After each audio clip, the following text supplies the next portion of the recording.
கர்த்தருடைய பரிசுத்த நாமத்துக்கு ஸ்தோத்திரம்.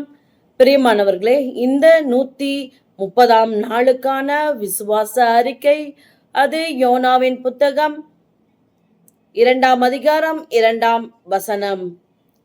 என் நெருக்கத்தில் நான் கர்த்தரை நோக்கி கூப்பிட்டேன், அவர் எனக்கு உத்தரவு அருளினார். நான் பாதாளத்தின் வயிற்றிலிருந்தும் கூக்குரலிட்டேன், நீர் என் சத்தத்தை கேட்டீர். ஆமென். ஆம் பிரியமானவர்களே, நம்முடைய தேவனாகிய கர்த்தர் மாம்சமான யாவருக்கும் தேவனாகிய கர்த்தர். அப்படிப்பட்ட நாமமுடையவர். அப்படி உலகத்திலே வந்த எந்த மனுஷனையும் பிரகாசிப்பிக்கிற மெய்யான ஒளி நம் ஆண்டவராகிய இயேசு கிறிஸ்து. இந்த நிச்சயத்தோடு நாம் இப்பொழுது விசுவாச அறிக்கை ஏறெடுப்போம்.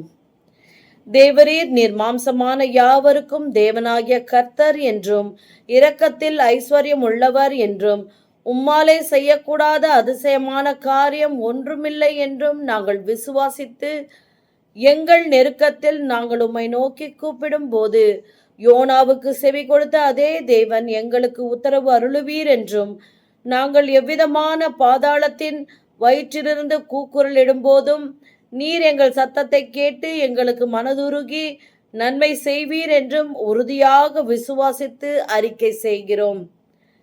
ஆமென். ஆம் பிரியமானவர்களே, எப்படி ஆவி இல்லாத சரீரம் செத்ததாய் இருக்கிறதோ அதுபோல கிரியையில்லாத விசுவாசமும் செத்ததாய் இருக்கிறது. நீங்கள் கிரியையிலே தேவனை மகிமைப்படுத்துங்கள், அவர் உங்களை மகிமையாக நடத்துவார். God bless you.